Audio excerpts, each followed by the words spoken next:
বলেছিলেন যে শুধুমাত্র শেখ শাহজাহানকে টার্গেট করে নাকি ইডি ঢুকেছে ওই এলাকাতে অশান্তি করার জন্য।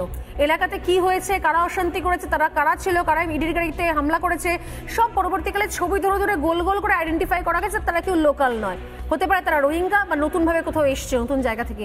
আজকে যখন শেখ শাহজাহানের রয়্যাল হোটেল আবারও চলে আসছে, এই রয়্যাল হোটেলের সঙ্গে তো অনেক কানেকশন পাওয়া গেছে রেখে এর আগে। যখন আমরা সন্দেশখালীতে গিয়েছি ওখানকার মহিলারাও বলেছিলেন যে ধামাখালির এই হোটেলটা হচ্ছে শেখ শাহজাহানের আরেকটা হারেম, যাবতীয় অসামাজিক কাজকর্মের একটা আস্তাকুর বানিয়ে রেখেছিল এই রয়্যাল হোটেলকে। আমি জানি না তার নাম পরিবর্তন করেছে কিনা বা অন্য কিছু করেছে কিনা, কিন্তু শেখ শাহজাহানের এই হোটেল এটা সবাই জানে, পরে তার মালিকানা পরিবর্তন হয়। আজকে এই হোটেল সম্পর্কে, এই হোটেলের 206 নম্বর ঘর থেকে আজকে নাকি জাল নোট পাওয়া গেছে, কি বলবেন? দেখুন সোনালী দি, সন্দেশখালীতে আমাদের ধামাখালি সব থেকে মানে সন্দেশখালীর ভেতরে, সন্দেশখালী বিধানসভার মধ্যেই শেখ শাহজাহানের ওই গেস্ট হাউস হোটেল হচ্ছে সব থেকে হাইয়েস্ট। হচ্ছে শেখ শাহজাহানের ওই ধামাখালি যে হোটেলগুলো করে রেখেছে, যে গেস্ট হাউসগুলো, যেখানে 6 নম্বর ঘরে আজকে 32 কোটি টাকা পাওয়া গেল। প্রথমে শুনলাম 10 কোটি, সেখান থেকে 32 কোটি হয়ে গেল। তো এই যে টাকাগুলো, এটা আমি এটা বলবো না যে ওই টাকাটা শুধুমাত্র গরিবের টাকা বাইরে পাচার করার জন্য, ওরা বাইরে নিয়ে চলে যাওয়ার জন্য এরা এটা করছে। দেখুন, এটা কিন্তু সজলদাও একটা কথা বলেছে যে অর্থনৈতিক দিক থেকে কিন্তু এটা কিন্তু বড় ধরনের একটা কিন্তু আঘাত আনতে চলেছে। যদি এত জাল নোট থাকে তাহলে এই জাল নোট অনেক জায়গাতে ক্যাশে কারবার হয়। এবং তুমি আরো ভালো বলতে পারবে যে সন্দেশখালী বা ধামাখালী ওই চত্বরে কজন আর অনলাইন পেমেন্ট করছে, কজন ওখানে কি ক্যাশ কেনা বেচা হয় না, ক্যাশ টাকায় যাতায়াত হয় তো, ক্যাশ টাকায় ব্যবসা বাণিজ্য সবজি বিক্রিগুলো হয় তো, এমনকি যারা ট্রেনে করে আসছেন তারাও ক্যাশ টাকা নিয়ে আসেন। অতএব গরিবের পকেটে পকেটে তাহলে জাল নোট ঢুকে যাবে যদি তাই হয়ে থাকে। একদম দেখুন, আমাদের সন্দেশখালীতে কিন্তু একটা মুদিখানার ছোট দোকান থেকে এক বড় দোকান অবধি কিন্তু ওখানে কিন্তু সব কিন্তু ক্যাশ টাকায় কিন্তু বেচা কেনা হয়। ওখানে কিন্তু এখনো অবধি এই ফোনপে চালু হওয়ার পরে কটা দোকানে আমি খুব ভুল ভবিষ্যৎ খুব কম দোকানে আমি দেখেছি যে ফোনপেতে লোকে লেনদেন করে, কিন্তু এখানে কিন্তু হ্যান্ড ক্যাশেই কিন্তু বেশিরভাগ মানুষ কিন্তু ব্যবসা করে। এখানে এত বড় একটা দুর্নীতি, এতগুলো টাকা, এই যে এতগুলো টাকা, এত টাকার মালিক শেখ শাহজাহান।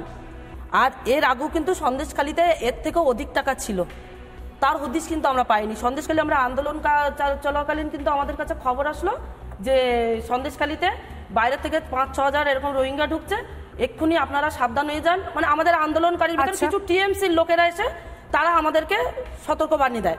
আমরা ভাবি যে তারা হিন্দু, তারা আমাদেরকে সাপোর্ট করছে, আমাদের পাশে আছে বলে আমাদেরকে বলছে, কিন্তু সেই মুহূর্তে আমরা দেখতে পাই যে এখানে না এসে ওই দিকটা যাদের ওই শেখ শাহজাহান ঘনিষ্ঠ যারা ছিল, শিবু হাজরা, উত্তম সর্দার ঘনিষ্ঠ যারা ছিল, তাদের বাড়িতে রাখা ছিল যেসব টাকা পয়সা এবং যে আগ্নেয়াস্ত্র, সেই সব রাতারাতি পাচার করা হয়। সেদিন রাত্রে আমরা দিনের বেলায় খবর পাই যে ওরা নদীপথে সেইগুলো পাচার করে নিয়ে চলে যায়, নিয়ে গিয়ে এই রয়্যাল হোটেল এবং শেখ শাহজাহানের আরও ওই ধামাখালির থেকে নিয়ে সরবেরার থেকে আরও কোথায় কোথায় জানি না, হিঙ্গলগঞ্জ, মিনাখা, ওর কতগুলো এরকম হোটেল আছে, কতগুলো এরকম গেস্ট হাউস আছে, সেখানে রেখেছে।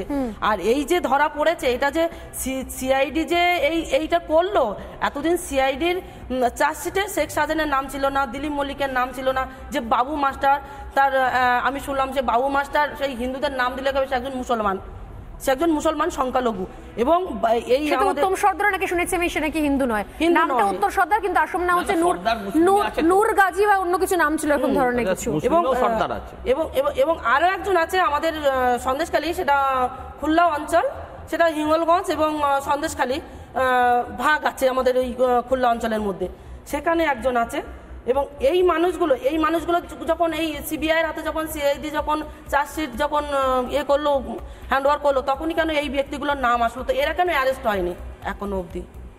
এরা এত বড় একটা, আপনি সন্দেহ করছেন যে সিবিআই আগে এসে রেড করতে পারতো, এই ভয় এটাকে এইভাবে কিছু নোট উদ্ধার হয়েছে বলে জিনিসটা খবরটা আমাদের কাছে এলো, এটা কথা সন্দেহ করছেন আপনারা? একদম, এটা কিন্তু পরিকল্পনা মাফিক কাজ করা হয়েছে যে এরকম করলে ঠিক এই ঘটনাটা ঘটালে এখানে সিবিআই ঢুকতে পারবে না, এখানে আমরা কন্ট্রোল করব, আমাদের হাতে থাকবে, আমরা লোকের কাছে, মানুষের কাছে এই বার্তাটা পৌঁছাতে পারবে যে আমরা দেখুন মানুষের কাজ করছি, আমরা শেখ শাহজাহানকে সাপোর্ট করছি না, আমরা মানুষের কাজ করছি, আমরা দুর্নীতিকে সামনে নিয়ে এ তো আসছি, ভয়ঙ্কর কিন্তু বিষয়। আমরা চাইছি যে যতই ওনারা লোক দেখানো কাজ করুক, এখানে সিবিআই ঢুকবে এবং শেখ শাহজাহানের আমার সন্দেশখালী, হিঙ্গলগঞ্জ, মিনাখা, হাড়োয়া, বাদুড়িয়া, বসিরহাট উত্তর, দক্ষিণ 7টা বিধানসভায় শেখ শাহজাহানের কতগুলো এইরকম রয়্যাল হোটেল আছে, কতগুলো গেস্ট হাউস আছে, সব কটা তদন্ত হবে এবং শেখ শাহজাহানের বাড়ি অবধি তদন্ত তারপরে হবে। রেখা আপনি বলছেন যে এরকম এই চত্বরে, ধামাকলি চত্বরে শেখ শাহজাহানের আরো অনেক হোটেল রয়েছে। একদম একদম, কেননা ওই কি হয় সেখানে?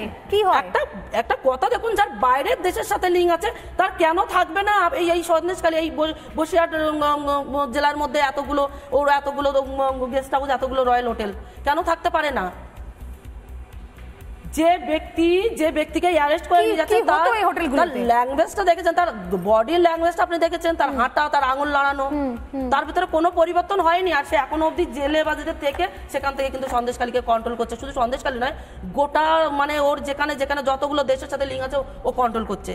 আপনারা নিশ্চিত সেটা? একদম নিশ্চিত। না, অনেকে তো ফোন পেয়েছে জেল থেকে। হ্যাঁ, অনেকেই ফোন পেয়েছে। আপনি দেখুন না, আমরা যে ওখানে এবং এক এক সময় এক এক নাম্বার থেকে ফোন এসছে। হ্যাঁ, এক একটা নাম্বার থেকে ফোন এসছে এবং এখানে কিন্তু এটা কিন্তু একটা বড় ধরনের চক্রান্ত চলছে। আমরা চাই, সন্দেশখালীর আন্দোলনকারী মা বোনেরা চাই যে সন্দেশখালীতে সিবিআই ঢুকবে, সিবিআই তদন্ত করবে এবং এর মূল প্রত্যক্ষ দোষী যে তাকে সামনে নিয়ে আসবে। এটা একটা মারাত্মক অভিযোগ। আজকে সোজাসুজি স্বর্ণালীতে রেখা যেটা করলেন, যেটা আমরা সকাল থেকে খবর দেখাচ্ছিলাম, নিঃসন্দেহে এটা ঘটনা যে সিআইডি হঠাৎ করে সক্রিয় হয়ে গেল। এতদিন পর্যন্ত যে পুলিশ, রাজ্য পুলিশ বা যে পুলিশ শেখ শাহজাহানকে খুঁজতে এত সময় লাগিয়ে দিয়েছিল, যে রাজীব কুমার দিনের পর দিন নদীর ওপরে লঞ্চে করে ঘুরে বেড়াচ্ছিলেন সানগ্লাস পরে, শেখ শাহজাহানকে খুঁজে পাননি, আজকে হঠাৎ করে সিআইডি নতুন করে অ্যাক্টিভ হয়ে গেল, নতুন করে এত ক্যাশ টাকা, কোটি কোটি টাকা খুঁজে বার করলো। যে সন্দেহ করছেন এই মুহূর্তে স্টুডিও থেকে এক্সক্লুসিভলি, যে সন্দেহের কথা বললেন রেখা পাত্র, আমি নিঃসন্দেহে বলবো যেটা এই মুহূর্তের সব থেকে বড় একটা মারাত্মক অভিযোগ করলেন রেখা স্টুডিওতে বসে।